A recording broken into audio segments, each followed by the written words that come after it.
May Day hari ini sebagai bagian dari gerakan reforma agraria sejati di Indonesia. Pada hari ini kami turun bersama organ-organ tani dari Pangandaran, kibarkan panji-panji Serikat Tani kawan-kawan semuanya. Serikat Petani Majalengka, Serikat Petani Pasundan Ciamis, Serikat Petani Pasundan Tasikmalaya, Petani Sukabumi, Aliansi Petani Punclut Bandung, Serikat Tani Indramayu, Pemersatu Persatuan Petani Cianjur, yang pada hari ini kami turun mewakili gerakan reforma agraria di Indonesia untuk memperingati Hari Buruh secara nasional kawan-kawan semuanya. Kenapa petani dan masyarakat agraris di pedesaan harus turun dan turut memperingati Hari May Day, Hari Buruh Internasional kawan-kawan semuanya? Karena buruh lahir dari tidak dijalankannya agenda reforma agraria di pedesaan kawan-kawan semuanya. Karena proses industrialisasi di pedesaan, industri perkebunan, industri pertambangan, industri mineral, batu bara, industri perkebunan lahir dari proses perampasan tanah rakyat di banyak tempat di seluruh desa di Indonesia kawan-kawan semuanya. Maka yang terjadi adalah kemiskinan struktural di pedesaan, kemiskinan struktural yang dialami oleh masyarakat adat dan kaum nelayan yang wilayah lautnya dikapling untuk bisnis yang tidak memanusiakan kawan-kawan semuanya. Kemiskinan telah melahirkan jumlah buruh yang banyak di Indonesia sehingga terpaksa harus masuk ke kota-kota, bahkan bekerja menjadi TKI, TKW berasal dari keluarga-keluarga petani kawan-kawan semuanya. Untuk itulah organisasi tani pada hari ini memutuskan, bahkan kawan-kawan dari Pangandaran, dari Banjar, dari Ciamis memerlukan 8 jam untuk masuk ke ibu kota Jakarta kawan-kawan semuanya, dan 8 jam menunggu untuk bisa bergabung pada siang hingga sore ini kawan-kawan semuanya. Untuk itulah harap dimaklumi jika kaum tani berjalan begitu lambat untuk mengejar ketertinggalannya bersama barisan buruh pada hari ini kawan-kawan semuanya. Tetapi itulah pentingnya solidaritas konsolidasi gerakan rakyat. Karena kita mengalami situasi dan nasib yang sama, yaitu sistem ekonomi dan politik yang kapitalistik dan semakin liberal kawan-kawan semuanya. Tidak saja dampak Undang-Undang Cipta Kerja bagi buruh, tetapi juga dampak Undang-Undang Cipta Kerja bagi kaum tani, bagi buruh tani, bagi masyarakat adat, perempuan di pedesaan, mengalami situasi ketidakadilan dan penindasan atas manusia oleh manusia lainnya segelintir kelompok kawan-kawan semuanya. Untuk itulah momentum Hari May Day 2024 bukan saja ditempatkan sebagai peringatan May Day secara seremonial kawan-kawan semuanya, tapi peringatan Hari Buruh Internasional secara khusus May Day di Indonesia harus dimaknai sebagai upaya konsolidasi gerakan seluruh elemen gerakan rakyat untuk mengembalikan arah dan tujuan bernegara kita, mengembalikan kedaulatan negara kepada rakyat kawan-kawan semuanya. Setuju tidak? Saat ini kita melihat hasil pemilu 2024 berjalan di atas penindasan dan di atas sistem ekonomi politik yang menindas kaum buruh, menindas mahasiswa, menindas nelayan dan kaum tani di banyak tempat kawan-kawan semuanya. Kawan-kawan tentu masih ingat 10 tahun pemerintahan Jokowi menjanjikan agenda reforma agraria akan dijalankan kawan-kawan semuanya. Berapa hektar yang telah dikembalikan sebagai upaya pemulihan hak rakyat yang terampas kawan-kawan semuanya? Tidak sampai 2% dari janji 9 juta hektar reforma agraria bagi kaum tani dan buruh tani di Indonesia kawan-kawan semuanya. Jutaan hektar tanah telah dirampas atas nama proyek strategis nasional. Proyek-proyek food estate yang akan dilanjutkan pada pemerintahan yang akan datang juga harus kita hentikan kawan-kawan semuanya. Itulah sistem ekonomi politik yang kita lawan. Itulah ketidakadilan sosial yang kita harus lawan bersama-sama. Tidak ada lagi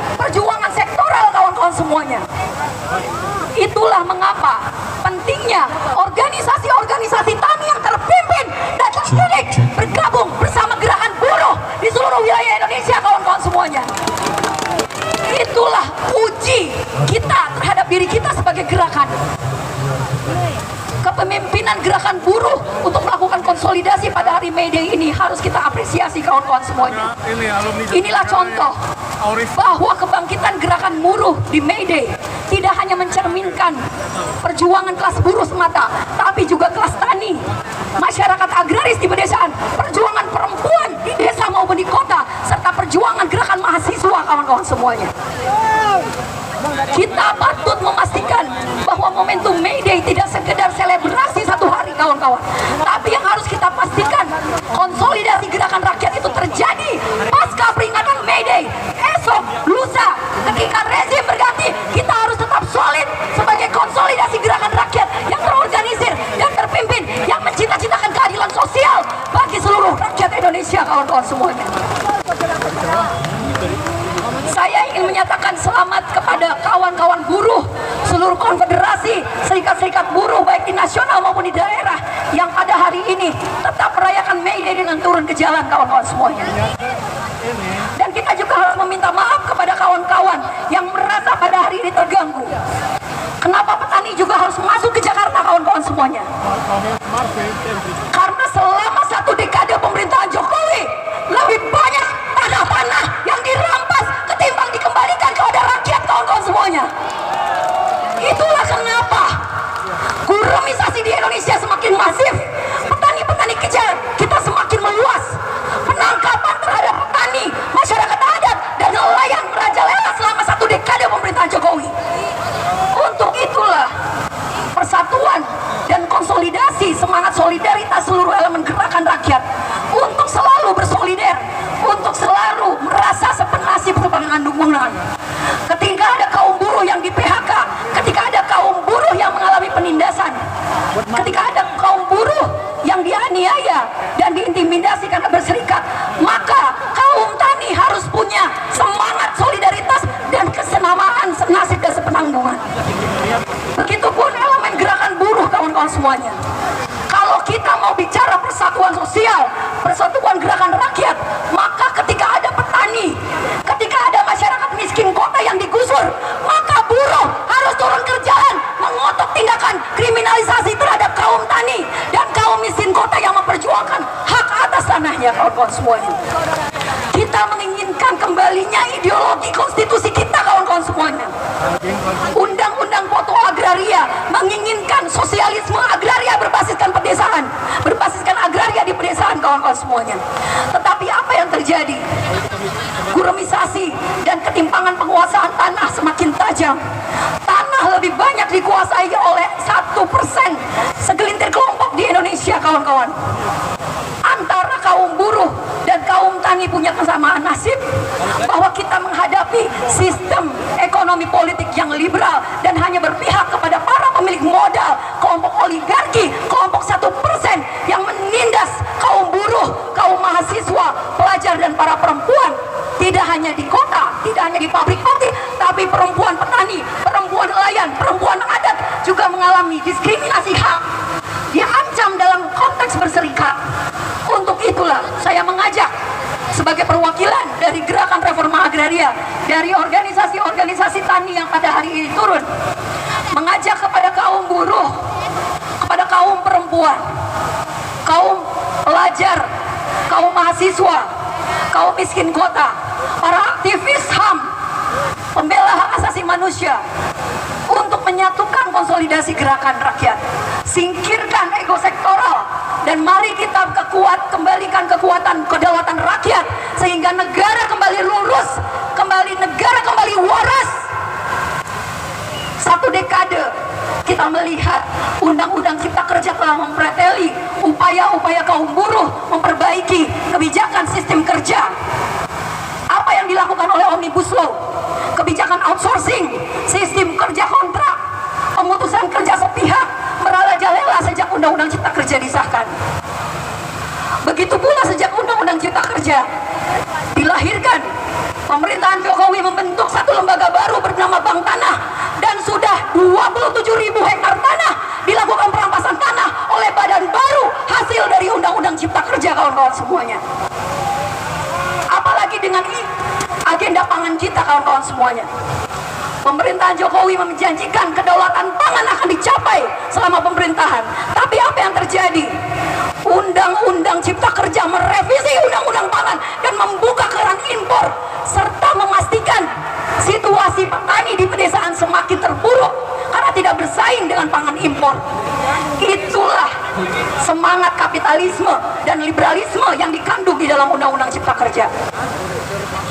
Kawan-kawan semuanya, mari kita berkonsolidasi terus-menerus. Mari kita lakukan refleksi dan otokritik pada gerakan sosial agar kita semakin solid dan semakin siap, tidak hanya mengantisipasi ancaman dan dampak luas dari Undang-Undang Cipta Kerja, tapi untuk memastikan kedaulatan bernegara kita kembali kepada tangan rakyat, kawan-kawan, sesuai mandat konstitusi, dan bagi kaum tani sesuai mandat Undang-Undang Pokok Agraria. Selamat Hari Buruh, kawan-kawan semuanya. Selamat Hari Buruh tidak hanya bagi kaum buruh, tetapi selamat Hari Buruh bagi kaum tani. Selamat Hari Buruh bagi gerakan mahasiswa yang masih turun pada hari ini. Selamat Hari Buruh bagi perempuan yang masih melawan, kawan-kawan semuanya. Mari kita pastikan lebih banyak serikat-serikat buruh. Semakin banyak buruh yang berserikat, semakin banyak petani yang punya kesadaran untuk semakin banyak berserikat. Karena kesadaran berserikat akan memastikan kita tidak mudah diombang-ambing oleh janji-janji muluk dari kelompok oligarki, baik saat ini maupun di pemerintahan yang akan datang. Itulah yang harus kita sebarluaskan, kawan-kawan semuanya. Sekali lagi, selamat Hari Buruh, selamat Hari Perlawanan, dan selamat berupaya secara kolektif untuk mengembalikan kedaulatan rakyat, kedaulatan bernegara kepada rakyat yang menganut ideologisasi kerakyatan. Itulah yang harus kita cita-citakan, kawan-kawan. Bukan ekonomi liberal yang mengamputasi sumber-sumber produksi, alat-alat produksi. Kita memimpinkan gerakan